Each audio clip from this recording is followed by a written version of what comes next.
Ce matin, je vais essayer de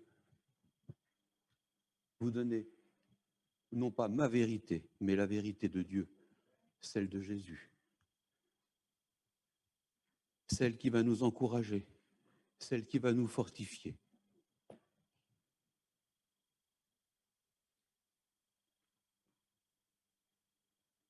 Prenons notre Bible. Dans Ésaïe 40, du verset 28 à 31, ce passage, nous le connaissons tous, pour la plupart d'entre nous.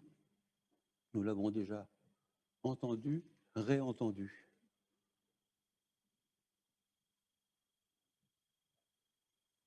Dans la version Semeur, il est dit « Ne le sais-tu donc pas ? Et n'as-tu pas appris que l'Éternel est Dieu de toute éternité ? C'est lui qui a créé les confins de la terre. Il ne se lasse pas, il ne s'épuise pas, et son intelligence ne peut être sondée. Il donne de la force à celui qui est là. Il augmente la vigueur à celui qui est fatigué, chargé. Les jeunes gens se lassent et ils s'épuisent. Et même les plus robustes gaillards, comme moi, qui des fois tombent. Mais ceux qui se confient en l'Éternel renouvellent leur force. Gloire à Dieu. Puis un autre verset dans Ecclésiaste, au chapitre 9 et le verset 10.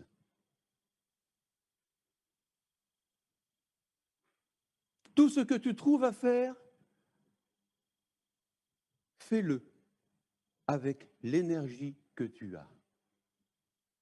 Oui, ceux qui se renouvellent, ceux qui se confient en l'Éternel, renouvellent leur force, renouvellent leur énergie. Ne doutons pas, frères et sœurs, ne doutons pas de l'action que Dieu donne en notre faveur, parce qu'il est bien le maître de tous les événements, de toutes les circonstances. Il y a quelques semaines de cela, j'ai apporté un message à la jeunesse sur le thème de la force. Je pense qu'ils s'en souviennent. Il nous faut trouver la force. Il nous faut trouver la force, il nous faut trouver l'énergie de rechercher prioritairement le salut de nos âmes. Il nous faut trouver la force, l'énergie aussi, de glorifier notre Dieu. Il nous faut trouver la force, l'énergie de témoigner de notre foi. Il nous faut trouver la force aussi de prier. L'énergie, la force de le servir. Et je dirais même de lui être agréable. Dieu nous a choisis, frères et sœurs, hommes et femmes, afin que nous puissions être victorieux dans les situations difficiles. Oui, je le répète, ceux qui se confient en l'Éternel renouvellent leur force. Dans une précédente prédication, il n'y a pas très longtemps, il y a une quinzaine de jours, je crois, vous avez entendu parler du mot énergeia.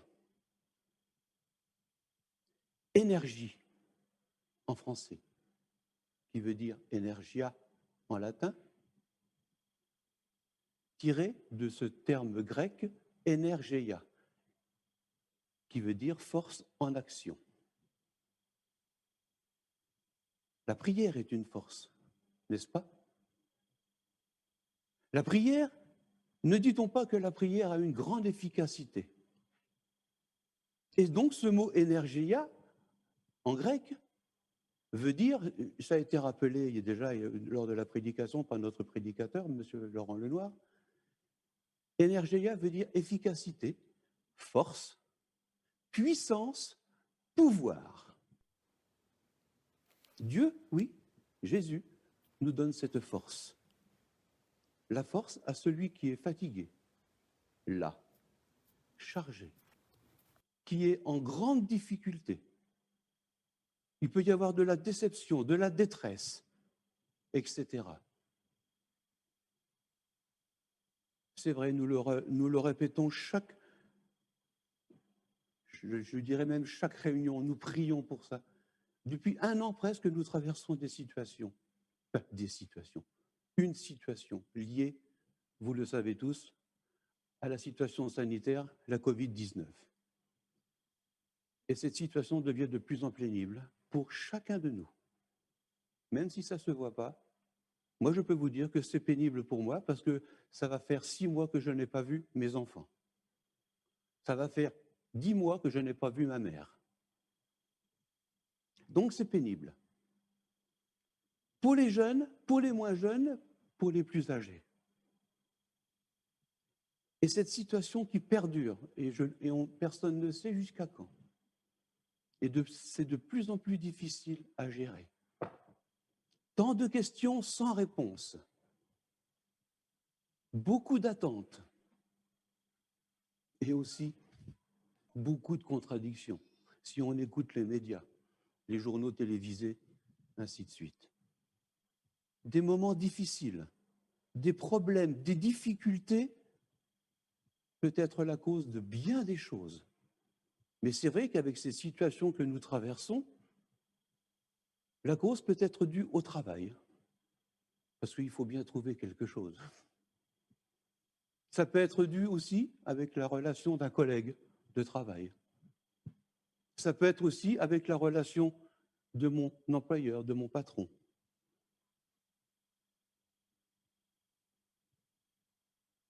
Les difficultés peuvent être aussi dans la santé. Nous passons tous par des moments de maladie, de santé. Qu'elles soient physiques, morales, voire même spirituelles. Des soucis dans la famille. Qui n'en a pas des soucis dans la famille?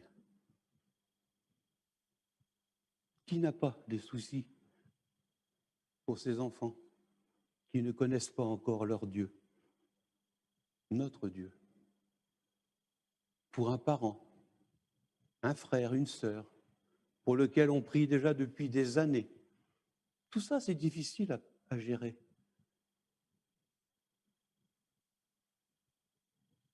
Et puis, je dirais jusqu'à des soucis financiers. Parce que ça, oui, aussi, ça existe, des soucis financiers.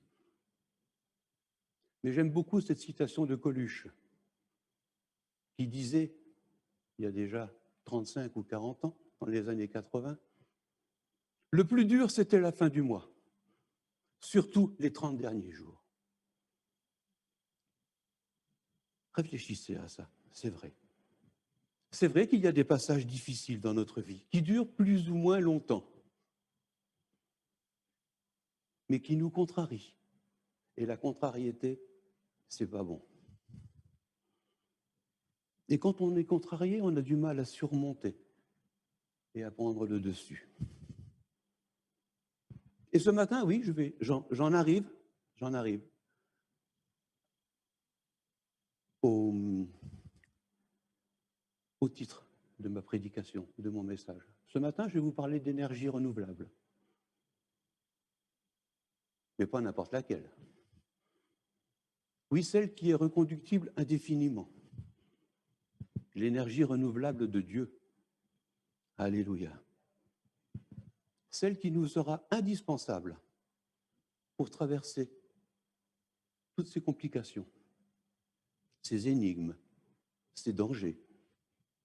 Et ainsi, par un processus pour passer de la déception à la quiétude, de la détresse à une vraie raison d'espérer.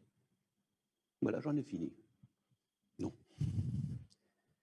Je vais m'appuyer donc, détresse, oui, détresse. Le contraire de détresse, l'antonyme donc. L'antonyme est le contraire de synonyme. Détresse veut dire, le contraire de détresse veut dire allégresse, bonheur, paix, bien-être, sécurité, sûreté. Avec tout ça, quand même, c'est bien. Mais ces énergies renouvelables, celles que nous connaissons, là, ici, sur Terre, une petite définition, ce sont des moyens de produire de l'énergie à partir de sources ou de ressources théoriquement illimitées. Elles sont considérées comme inépuisables. Certaines, oui. Ces énergies renouvelables sont produites à partir de sources comme le soleil, le vent, et j'en passe, qui sont théoriquement, à l'échelle humaine, illimitées. Il existe plusieurs familles d'énergies renouvelables telles que le solaire photovoltaïque, que nous connaissons beaucoup, l'éolien, la géothermie, etc. Mais ce matin, nous allons partir d'un exemple concret, très simple. Je vais essayer de vous aider à trouver toutes ces énergies renouvelables en Dieu. Et nous allons partir donc d'une source, la source. Prenons un exemple concret, la source, l'eau, celle que nous avons besoin en permanence. Nous prendrons donc à chaque fois un point de vue matériel, terrestre, en comparaison avec un point de vue spirituel. Cette source, une fois qu'on a trouvé, on l'a détectée, une fois qu'on a trouvé l'emplacement. Donc, d'un point de vue matériel, il nous faut un fournisseur, une entreprise. De l'autre côté, du côté spirituel, Dieu, lui, qui est à la fois mon employeur, une entreprise sûre et mon patron. En deux mots, une source inépuisable. Revenons. Du côté matériel, on a trouvé cette source, il faut signer un contrat. Du côté spirituel, ce contrat, c'est le baptême. Oui, après notre conversion, après notre nouvelle naissance. Du côté matériel, il nous faut un grand nombre de matériaux, d'outils nécessaires pour capter et distribuer cette source. Pour le spirituel, il nous faut un outil,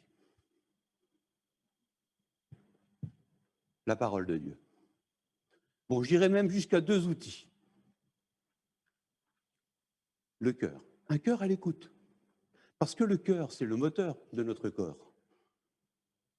Il est le principal, il est précieux. Ne dit-on pas, dans la parole de Dieu, de prendre soin de son cœur plus que toute autre chose? Donc deux outils, la parole de Dieu et mon cœur, pardon. Revenons du côté matériel, ce n'est pas fini. J'ai encore trois petits points. Il faut qu'elle ait un moindre coût, cette énergie. Du côté spirituel, elle est gratuite. Le don de Dieu est une grâce. Christ a déjà payé pour chacun de nous. Donc c'est gratuit. Du côté matériel encore, elle est renouvelable, oui, mais pas indéfiniment. Du côté spirituel, je l'ai déjà dit, mais je le répète, elle est une source inépuisable. Elle est une source inépuisable dans la persévérance, elle est une source inépuisable dans l'endurance, elle est une source inépuisable dans la patience. Du côté matériel encore, je reviens. Il nous faut la traiter à cause de la pollution. Vous le comprenez bien. Pour le spirituel, traiter notre corps et notre cœur par cette énergie, par la prière, dans la communion fraternelle.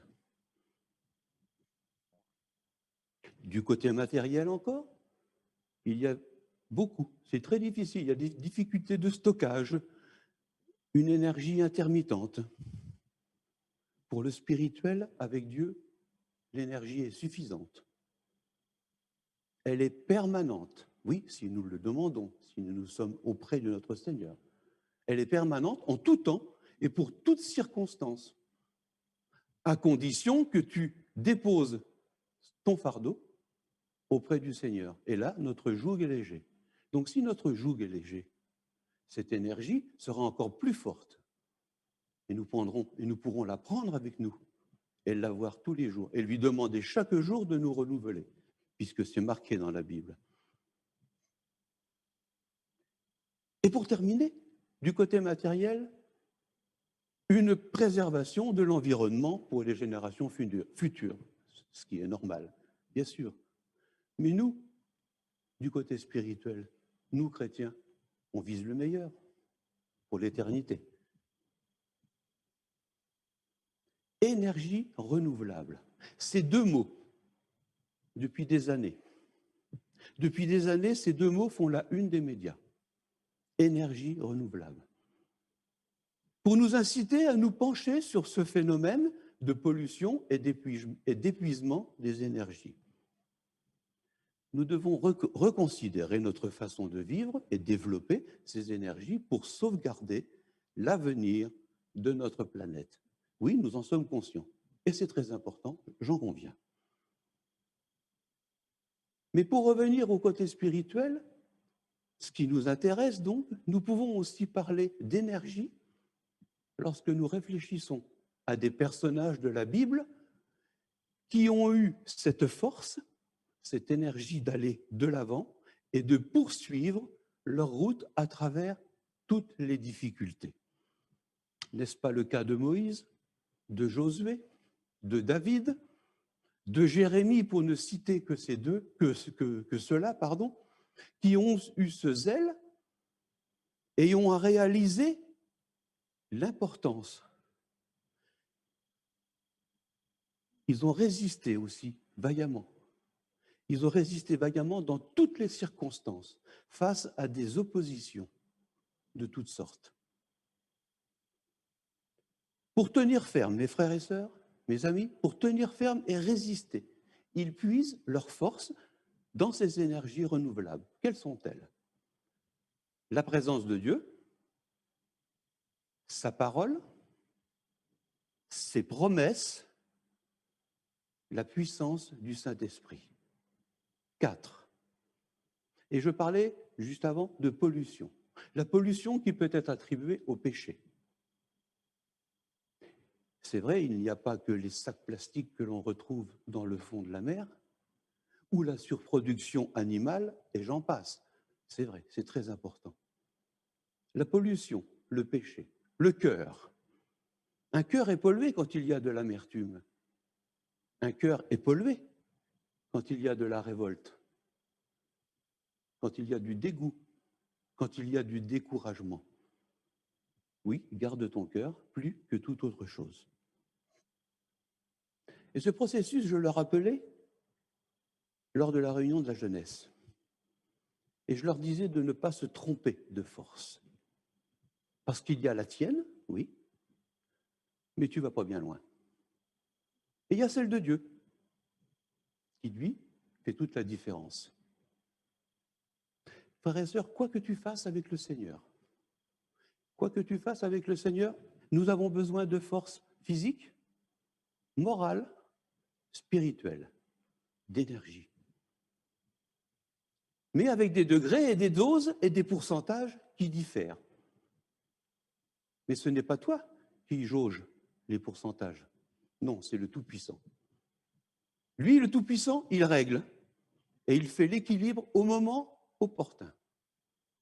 Donc, laisse-toi faire. Ne combats pas tout seul. Ne dis pas « j'y arriverai ». La bataille est perdue d'avance. Ce n'est pas toi qui mets Dieu à l'épreuve. Sinon, cela s'appelle de l'orgueil. Recherche plutôt la solution et règle-la dans le secret de ta chambre, dans le secret de ton cœur avec ton Dieu. Et là, il te donnera vaillamment toute cette puissance. Il t'aidera à vaincre toutes tes difficultés et à remporter des victoires. Dieu croit en chacun de nous, oui, et il nous donne ce potentiel, il nous donne cette capacité. Et quand il nous demande de faire quelque chose, ce n'est pas pour nous voir chuter ou tomber. Oui, ta force, ton énergie doit être renouvelée. Je vais vous donner un scoop. Malheureusement, dans ta vie, il est impossible de ne pas passer à travers les contrariétés, les difficultés, les déceptions, la détresse. Non, ce n'est pas possible. Je dirais même plus que ça fait partie de notre ADN. Tu vis avec, sois-en conscient. Cela arrive très souvent d'être découragé. Parce que nous avons laissé passer une occasion, soit que nous sommes fatigués, soit que nous avons été déçus par un tel. Ne nous morfondons pas. De toute manière, c'est passé, et tu n'y peux rien. Confie-toi en l'Éternel. Oui, quand le malheur s'abat sur nos vies, la maladie, la souffrance, le deuil, le divorce, etc. Le doute s'installe, c'est normal. La colère, parfois même, s'empare de nous. L'incompréhension, toujours. Mais réfléchissons très vite, confions-nous en l'Éternel. Plutôt que de rechercher les pourquoi ou les comment. C'est vrai. Frères et sœurs, nous n'aurons pas toutes ces réponses. Peut-être même que nous emporterons avec nous certaines de nos questions lorsque nous partirons dans les lieux célestes, dans les cieux célestes. Au contraire, saisissons l'occasion d'une nouvelle offre, saisissons l'opportunité d'une nouvelle offre, les énergies renouvelables de Dieu. Confions-nous en celui qui est le maître du temps. Jésus apporte le remède au découragement. Des défaites, nous en aurons toujours. Sachons rebondir, afin de nous lever et d'aller de l'avant.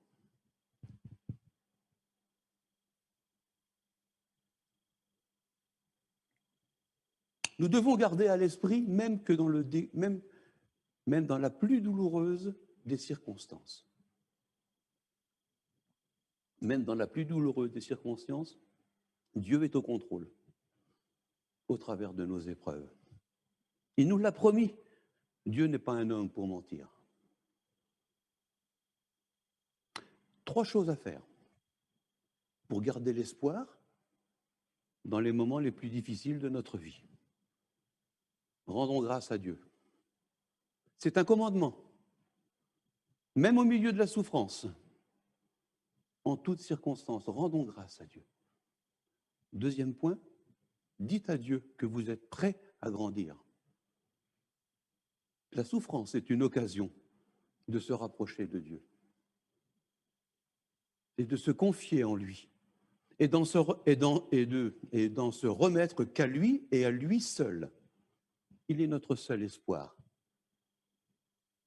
notre seule raison de vivre, indéfiniment, pleinement, avec notre Seigneur. Et en 3e, gardons confiance en Dieu. Et ça, c'est une promesse. Dieu fait concourir toutes choses belles ensemble pour ceux qui l'aiment. C'est aussi une promesse de sa parole. Nous devons constamment nous souvenir que c'est par ces meurtrissures, oui, que c'est par ces meurtrissures que nous sommes sauvés par Jésus. Et c'est une grâce. C'est très important. Jésus-Christ, lui, a souffert plus que nous en mourant sur la croix. Il a connu le rejet, l'humiliation, la souffrance physique, les coups de fouet, le crachat, et j'en passe, et la mort. Pour notre rédemption, pour notre rachat, pour notre salut. Oui, mon espoir, mon secours est en toi, nous dit un chant, merveilleux chant. Puise donc cette force, ces énergies renouvelables. 2 énergies, je le répète, sont à notre disposition. La nôtre, humaine, qui se renouvelle que partiellement, mais qui finit par s'épuiser. Vous le savez bien, en tout cas moi, ça m'arrive très souvent. Et celle de Dieu, qui, elle, est disponible en tout temps. Oui, si nous le demandons. Qui se renouvelle chaque fois que nous nous tenons dans sa présence et que nous lui demandons. Parmi les personnages que j'ai cités tout à l'heure, nous allons nous arrêter sur Jérémie. Le prophète Jérémie, lui, qui a eu ce zèle et a résisté à toutes sortes d'oppositions. Il est passé de la détresse à la quiétude, à la paix, à la sûreté, au bien-être. Et pourtant, au début, dans le livre des Lamentations, au chapitre 3, du verset 1 à 3, il est dit « Moi, je suis l'homme qui a vu la souffrance, sous les coups du bâton de sa colère. Il m'a mené, il m'a fait marcher dans les ténèbres sans aucune lumière. C'est contre moi qu'à longueur de journée, il tourne et retourne sa main. »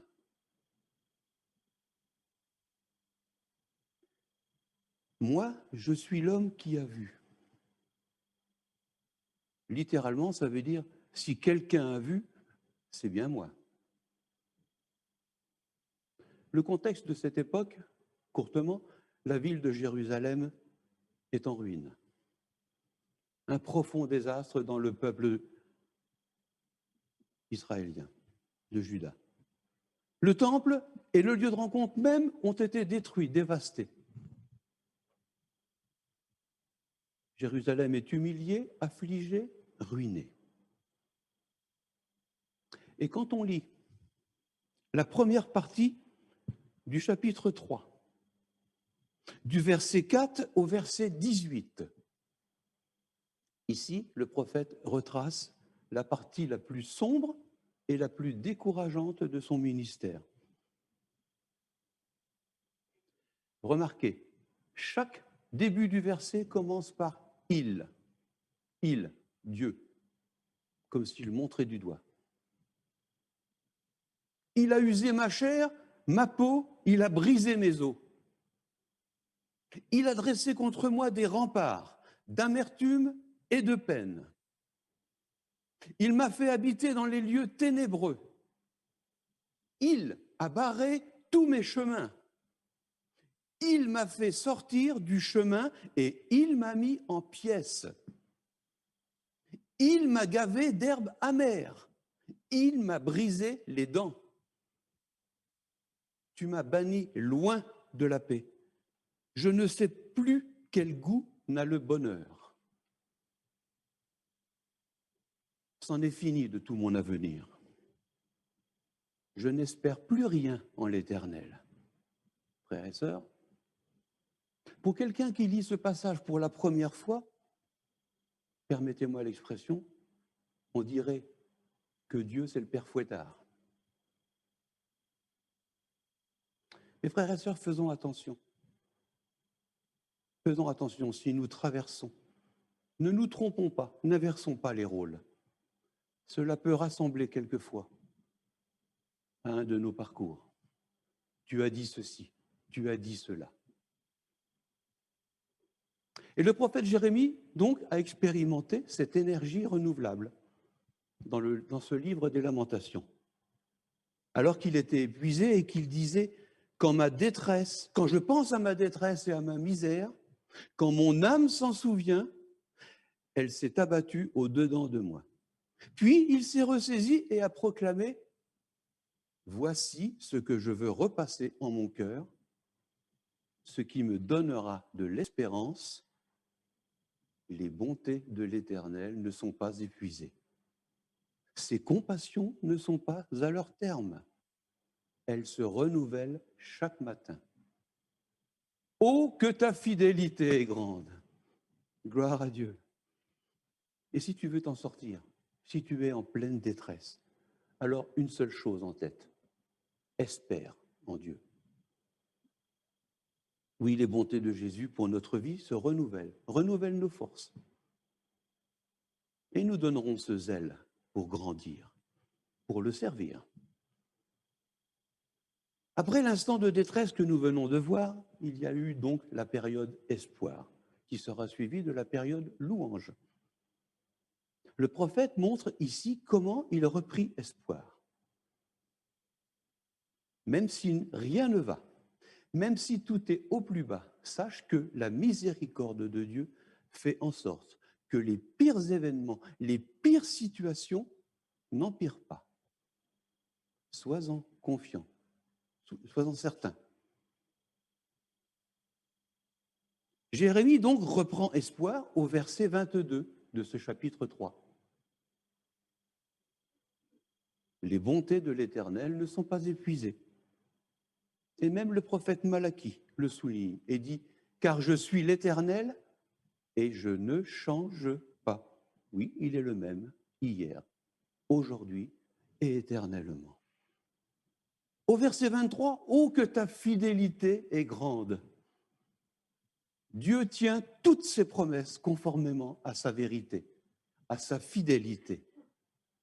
Elles font partie intégrante de sa personne. Puis le processus continue. Il mettra sa bouche, au verset 29, pardon, il mettra sa bouche, il mettra le visage dans la poussière. N'est-ce pas là une totale humiliation, une totale soumission? Et il va même plus loin au verset 30. Il présentera la joue à celui qui le frappe. Ce n'est pas ce que le Seigneur fera dans les évangiles? Ce qu'il a dit? Oui, ensuite, Jérémie trouva l'appui et le soulagement auprès du Seigneur par la louange, par la prière. À ce moment-là, Jérémie analyse les causes, les conditions de son peuple, qui sont, reconnaissons-le, exécrables. Il reconnaît ses fautes. Il reconnaît aussi le juste châtiment. Jérémie n'avait cessé d'annoncer l'infidélité et l'obstination du peuple de Juda. Et une fois de plus, vous le savez, le jugement de l'Éternel est venu sur Jérusalem, qui a été saccagé et le peuple dévasté. Les lamentations, ce sont des prières inspirées, comme les psaumes. Oui, elles nous apprennent à comment gérer la souffrance, comment exprimer sa souffrance est un besoin. Il ne faut pas le garder, ça. C'est ça, les lamentations. Dieu accueille les lamentations de chacun de nous. Même quand la souffrance est au plus, je dirais, même quand la souffrance est un châtiment mérité. Puis la Bible dit au verset 33, « Ce n'est pas de bon cœur que Dieu afflige les humains et les fait souffrir. Non, ce n'est pas par plaisir.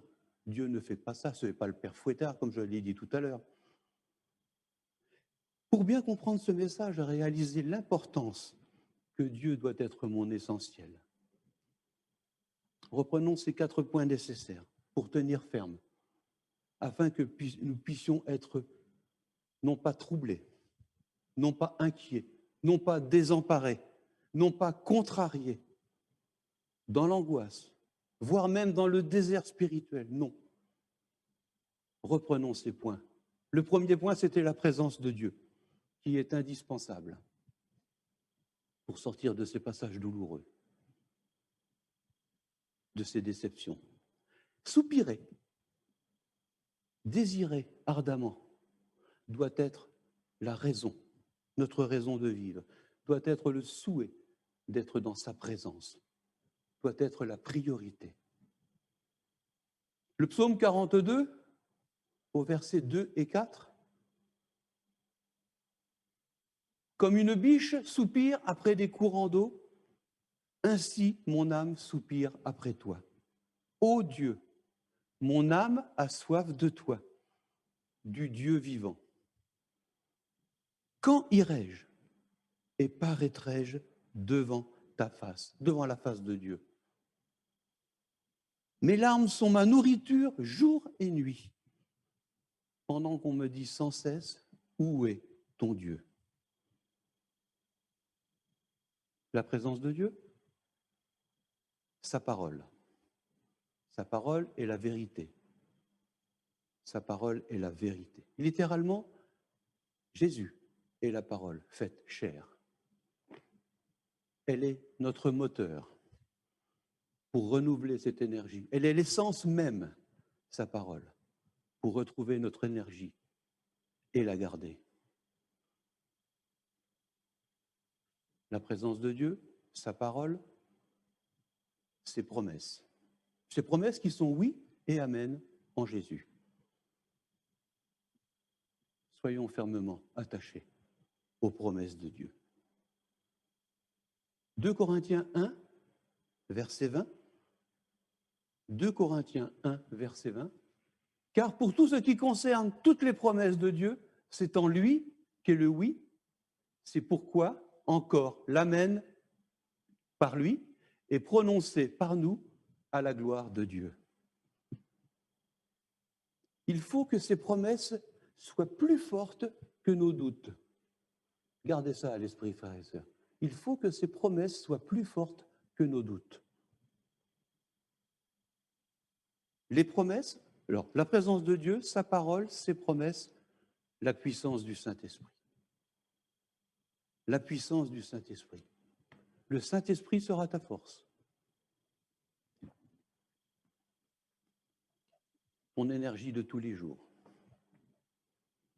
Et même dans les périodes de tristesse, de désolation, de contrariété. Il sera où il est, ton consolateur. Le Saint-Esprit habite en nous, nous dit la Bible.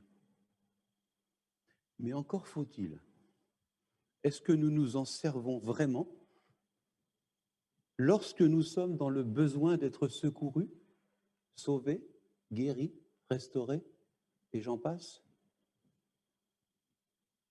Jean 16, au verset 13, nous dit « Quand le Consolateur sera venu », Jean 16, au verset 13. Oui, quand le Consolateur sera venu, l'Esprit de vérité, il vous conduira dans toute la vérité. Car il ne parlera pas de lui-même, mais il dira tout ce qu'il aura entendu. Et il vous annoncera les choses à venir. Oui. Puis Ésaïe 11, au verset 2.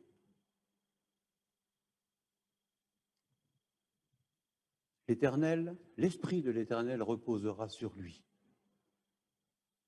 Esprit de sagesse, esprit d'intelligence, esprit de conseil et de force. On retrouve encore là. Esprit de connaissance et de crainte de l'Éternel.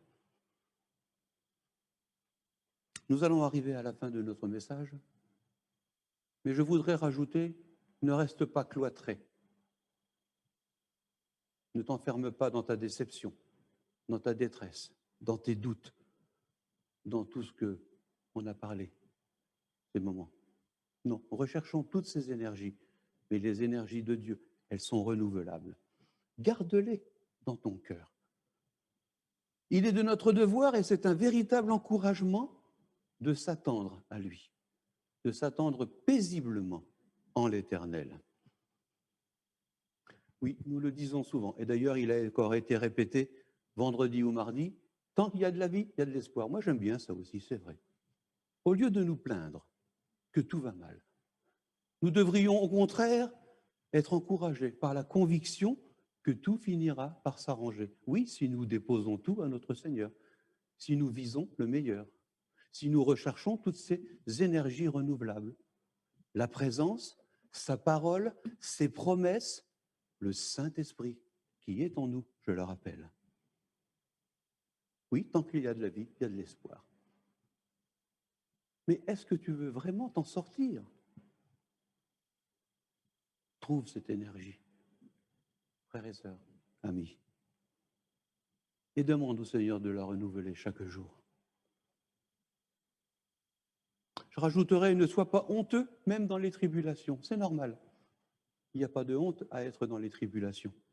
Au contraire, elles nous aident, à terme, à arriver à la patience. Et ça, c'est une satisfaction. Ce chapitre 3 des Lamentations est un véritable encouragement. Oui, mais quand on le lit dans son ensemble, dans sa totalité. Parce que nous passons de la détresse à une vraie raison d'espérer. Gloire à Dieu. Oui, place toute ton assurance en la miséricorde immense de Dieu, divine. Attends-toi à ton Dieu.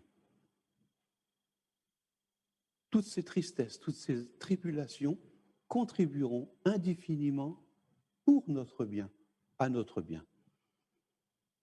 Les compassions divines ne tarissent jamais. Nous en avons des exemples chaque jour. Mais par contre, tout ce qui concerne le monde finit par périr. Mais Dieu est infaillible à jamais. Alléluia. Voilà en quelques mots le processus que je voulais vous faire voir pour passer de la détresse à la quiétude ou de la contrariété au bonheur, à la paix, au bien-être, à la sécurité, être en sûreté. Oui. La parole de Dieu est bien claire. Sans moi, vous ne pouvez rien faire, nous dit la Bible. Jésus le dit dans Jean, du chapitre 15 au verset 5. Si tu dis, Seigneur, tu es mon cep, Seigneur, tu es le cep, celui en qui je tire toute ma sève, toute mon énergie, parce que sans toi, je ne suis rien. Je ne peux rien faire sans toi, mais par la foi, oui, je veux continuer dans tous tes projets à te rechercher de tout mon cœur, de toute mon âme, de toute ma pensée, de toute ma force. Alléluia. Jésus est la seule source authentique, véritable et authentique. Ne creuse pas ton puits tout seul. Sinon, tu risques de t'épuiser. C'est hier, je crois, ou ce matin. Je ne sais pas si vous le recevez dans le truc des bandistes ou pour qu'il règne. Ça parlait de puits. Ou je confonds avec sa parole pour aujourd'hui, parce que comme je lis plein de choses, ça parlait de puits. C'est un encouragement. Cette source, c'est Jésus. Inépuisable. Oui, ne creuse pas ton puits tout seul, au risque de t'épuiser. Et puis même, je dirais, même si tu l'es, lui seul est la source et l'énergie renouvelable pour toi, pour ton cœur, pour ta famille, pour ta génération. Recherche continuellement la face du Seigneur. Demande qu'il te renouvelle. Demande-lui toutes ses énergies pour être ressourcé. Tourne ton cœur et espère en Jésus vers le ciel, vers celui qui renouvelle tes forces. Oui, c'est l'Éternel, le Tout-Puissant. Lui seul peut te relever. Lui seul peut, parce qu'il le désire. C'est ce qu'il veut. Ce sont ses promesses, mais accepte-les. Sois encouragé par ce message. Que ton nom soit béni. Nous voulons te bénir, Seigneur, et nous voulons te rendre gloire et grâce. Oui, merci, Seigneur mon Dieu. Nous espérons, Seigneur mon Dieu, que par ces paroles qui viennent de toi, nous puissions être encouragés. Et pouvoir passer, oui, c'est vrai, de la contrariété à cette espérance de vie, à cette vraie raison d'espérer. Ô Jésus, sois glorifié ce matin. Tu es un Père aimant. Tu es patient. Oui, nous sommes dans ta grâce, Seigneur Jésus. Et non, nous ne voulons pas refuser la grâce que tu veux nous offrir ce matin. Nous ne voulons pas refuser l'aide précieuse que tu veux nous offrir ce matin. Oui, Seigneur mon Dieu, je veux déposer à tes pieds tous mes fardeaux, afin que mon joug soit léger pour toi, afin que je puisse porter, oui, sur mes épaules, comme Jésus l'a fait en allant chercher la brebis. Il l'a porté sur ses épaules et il l'a ramené auprès des siens. Oui, Seigneur, c'est toi et toi seul. C'est toi et toi seul qui peux faire ce miracle. Oh, reçois toute notre reconnaissance ce matin. Tu es le Dieu de bénédiction. Tu es la promesse. Oui, il faut que ces promesses, il faut que tes promesses ne soient pas pour nous des doutes. Au contraire, à Dieu soit la gloire, Jésus. Amen. Gloire à Dieu.